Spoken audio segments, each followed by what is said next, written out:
Contraloría detecta que ahí es donde se produjeron algunos de los problemas. Además de estos charters con documentación No no clara, sí. completa, entre otras observaciones que se hicieron. Pero vamos al fondo.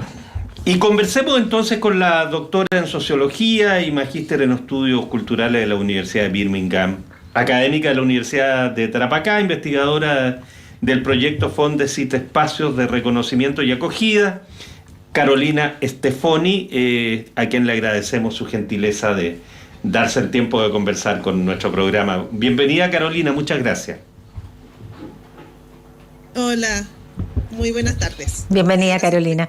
Bueno, estamos frente a una situación de presunta vulneración de derechos fundamentales de niños, niñas, adolescentes haitianos en un procedimiento que es regular, o sea, en el sentido de que ellos concurren al país con visa de reunificación familiar por las vías adecuadas, a través del aeropuerto, en fin.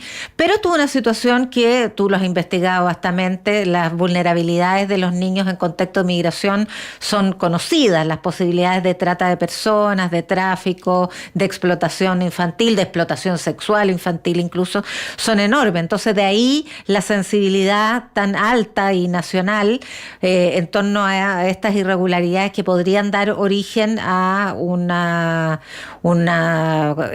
verificación de trata de personas, de niños en este caso. Cuéntanos de qué manera esto se ha investigado en el caso de Chile respecto a migrantes haitianos. Bueno, primero es bien importante señalar que la reunificación familiar es un derecho de toda familia y de todos niños, y está dentro de los derechos de los niños, ¿no? De poder vivir con sus padres. Esa figura me parece que es fundamental preservarla porque que entre en duda, en cuestionamiento, que se pueda eventualmente, ¿no?, poner como algún signo de interrogación sobre esa figura, me parece que hay que despejarlo y señalar que es una figura clave, central, precisamente en la protección de los derechos del niño. Ahora, la situación en este caso en particular, no solamente en este caso, también en el caso de Venezuela y en otros casos donde las crisis internas de los países son muy complejas, genera complejidades en este proceso de protección de los derechos. ¿Y qué es lo que pasa? La normativa en el caso de Chile tiene una serie de elementos y de condiciones, ¿no?, que pone que tienen que presentar un montón de documentos que, verdad, en el caso de Haití resulta prácticamente imposibles. O sea, solo tener un certificado de antecedentes que se solicita es imposible. Entonces, hay una serie de dificultades para que ese proceso se pueda llevar adelante. Es un Estado, se habla de un Estado fallido, ¿no?, donde no hay documentos, no hay registro civil, no hay todos esos elementos que la ley en Chile exige. Entonces se entiende en ese contexto la flexibilización de los requisitos, y el problema se suscita precisamente cuando, bueno, no está bien documentada la relación del niño con la familia, ¿no?, con el padre, con la madre que se supone que lo está esperando acá. Pero ahí yo creo que hay que recordar y pensar también un poco más ampliamente que en el caso de Haití, en el caso de países caribeños, el concepto de familia también es bien distinto a lo que nosotros tenemos, ¿no? Nosotros tenemos un concepto de familia nuclear, padres, hijos. En Haití y en algunos otros países del Caribe, los niños se crían de manera mucho más comunitaria. Tú vas a una casa en Haití y están los niños de los vecinos, sobre todo en padres, qué sé yo, que han migrado, padres que quizás han desaparecido, han muerto en las condiciones de violencia que existen hoy día. Entonces hay muchos niños que crecen y que se crían con familias, con el vecino, con gente, ¿no?, que va quedándose al cuidado de los niños. Entonces es una noción mucho más amplia. Por lo tanto, es más complejo probar ese vínculo, ¿no?, directo. Y es mucho más difícil también probar de que ese especie de tutor no tiene realmente una condición como legal de tutor, ¿no? Es una condición más de cotidianeidad, de estar al cuidado de un niño día a día y que le da comida. Entonces, cuando se empieza a producir el proceso de reunificación familiar, bueno, se trata de traer a los niños acá, ese es como el principal objetivo, pero con todas estas dificultades quedan como estos espacios, ¿no?, como de duda. Yo creo que hablar de trata y hablar de tráfico en este contexto en particular es súper delicado. Es súper delicado porque los esfuerzos de los padres para traer a sus hijos son enormes. Con todas las dificultades se buscan finalmente caminos y resquicios que no siempre son los no está quizás todo perfectamente en regla, pero porque la necesidad de traerse a los niños es tan grande, tan imperiosa, que bueno, se buscan esto es como resquicio para poder hacerlo. Pero de ahí hablar de trata o de tráfico es otra cosa. No ha habido hasta ahora ningún caso de alguien que haya denunciado de un niño que está haciendo, por ejemplo, de estos niños, ¿no? Que está haciendo, que está en abuso laboral o en abuso sexual, que sería el caso de la trata. Entonces, redes de trata y redes de tráfico como que pone una carga a un problema que tiene otros elementos, otras condiciones, y lo que se busca es cómo fortalecemos precisamente la figura de la reunificación familiar. Y en ese sentido, Carolina, ¿a ti te parece que no ha habido un tratamiento adecuado en los medios de comunicación y en las autoridades públicas que se han referido a este tema con los ribetes, con las connotaciones tan escandalosas que se le ha dado? Absolutamente, porque es poner en duda la figura de la reunificación familiar, es poner en duda los procesos de los padres que hacen o de los tutores que están acá, ¿no? Para el cuidado de sus hijos. Se pone en duda la figura misma, ¿no? Del cuidado de los niños. Y no se pone atención en qué es lo que está permitiendo, ¿no? O por qué esos niños están siendo traídos en esas condiciones. Yo me acuerdo en algún minuto hicimos trabajos en Colchane y nos tocó ver un chico, la mamá estaba en Chile, no tenía documentos y lo único que quería era traerse a su hijo. Su hijo estaba solo al cuidado de una tercera persona en Venezuela y estaba en un nivel de desesperación. Era un niñito chico de 8 años que lo único que quería era traerlo. Ella no tenía cómo, porque si viajaba después no tenía el riesgo de no poder entrar, no tenía los documentos. Entonces, ¿qué es lo que hizo? Encargarle a alguien que lo pudiera traer. ¿Te fijas? Entonces, ¿quién lo trajo? Era el hermano de la polola del ex marido, una cosa así, ¿no? No había por dónde probar un vínculo, pero era la única manera que ella tenía para estar con su hijo. Entonces, son problemas cuando uno empieza a ver las dificultades en los lugares de origen, en el tránsito, cómo te los traes y en el destino, que hay que entenderlos y comprenderlos y pensar cómo favorecemos esa figura de reunificación dándole seguridad a los niños. No, dale tú.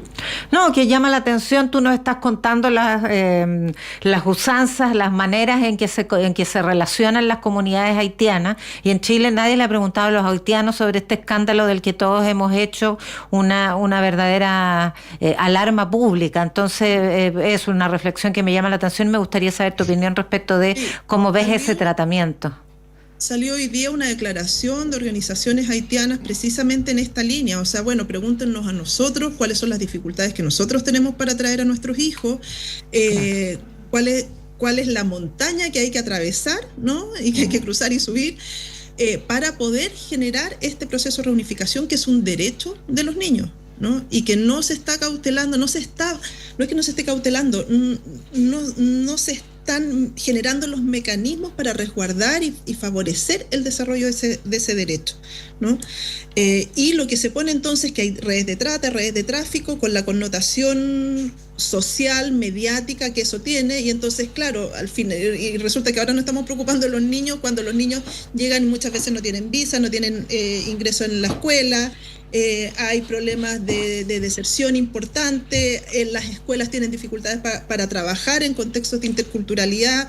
O sea, si nos queremos preocupar de los niños, hay que ver, bueno, cómo se genera todo el desarrollo de inclusión de los niños, ¿no? Las familias sin documentos, en unas condiciones de extrema precariedad, insistiendo en el tema de la inseguridad, de la delincuencia, del crimen organizado, entonces reactivando una serie de estereotipos que criminalizan a la migración, y entonces esta como mirada a los derechos de los niños, la verdad es que a mí me parece como bien... que nace de un desconocimiento bien importante de qué es lo que pasa con la migración, qué es lo que pasa con las familias migrantes y con esta separación, estas familias transnacionales que llamamos, donde están separados los miembros de la familia por tanto tiempo y todo lo que cuesta. Piensa que para traerse a los niños las personas tienen que tener la residencia definitiva. Eso pueden pasar años, o sea, 5, 6, 7 años para que las personas logren tener la residencia definitiva. Son 5 o 7 años de estar lejos de tus hijos.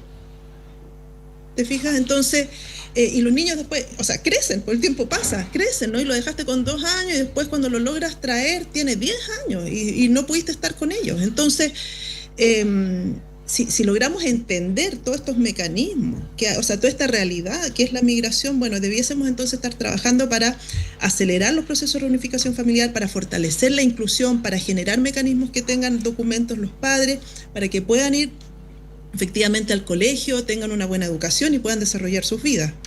La duda que parece surgir en este tema es que ante la indubitable legitimidad del derecho, ¿no es cierto?, de los niños a retornar a su familia, la reunificación familiar, que esperemos que no se vaya a poner en duda, digamos.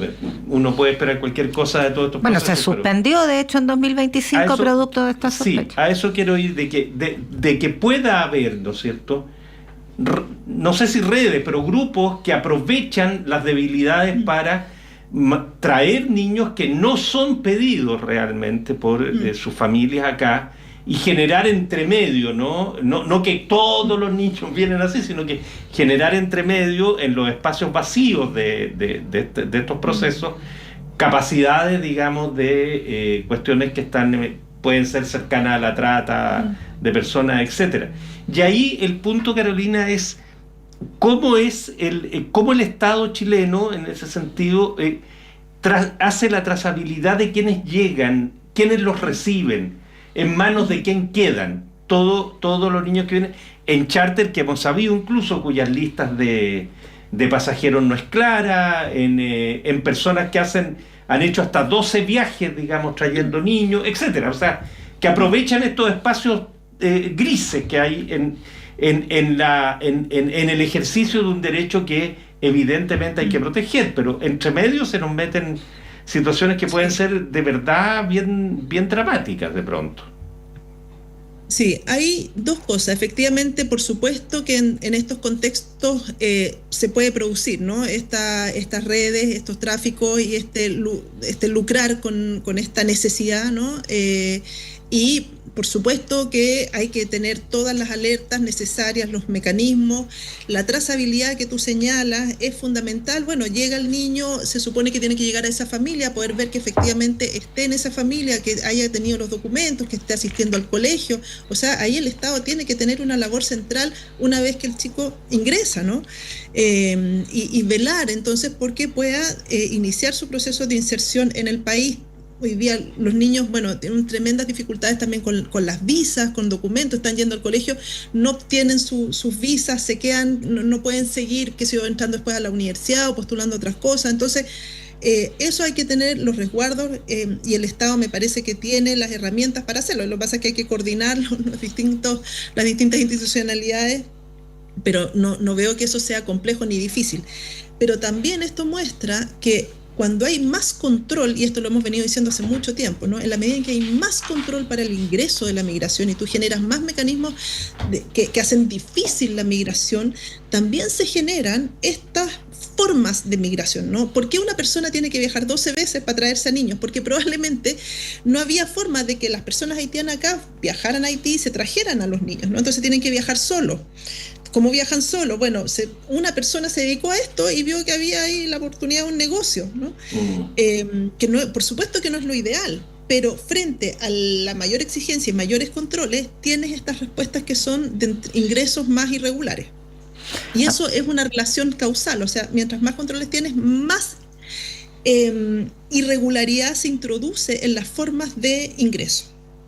Carolina, es que a propósito de esta preocupación tan profunda con los niños, en esta oportunidad haitianos, no ha habido gran preocupación con los niños migrantes en general de parte de la actual administración. Hay indicaciones que son realmente muy alarmantes a proyectos de ley que criminalizan la migración irregular, que plantean que los centros hospitalarios y de educación tienen que reportar a los hijos de migrantes justamente para poder pesquisar a quienes están en situaciones pendientes de expulsión o de medidas pendientes de detención, etcétera, o rezagar la atención en salud y en educación en favor de los nacionales, o sea, ese tipo, o no reconocer la nacionalidad de nacidos en Chile si son hijos de migrantes irregulares, o sea, por mencionarte 3 situaciones en contra de la infancia migrante que han sido bien complejas.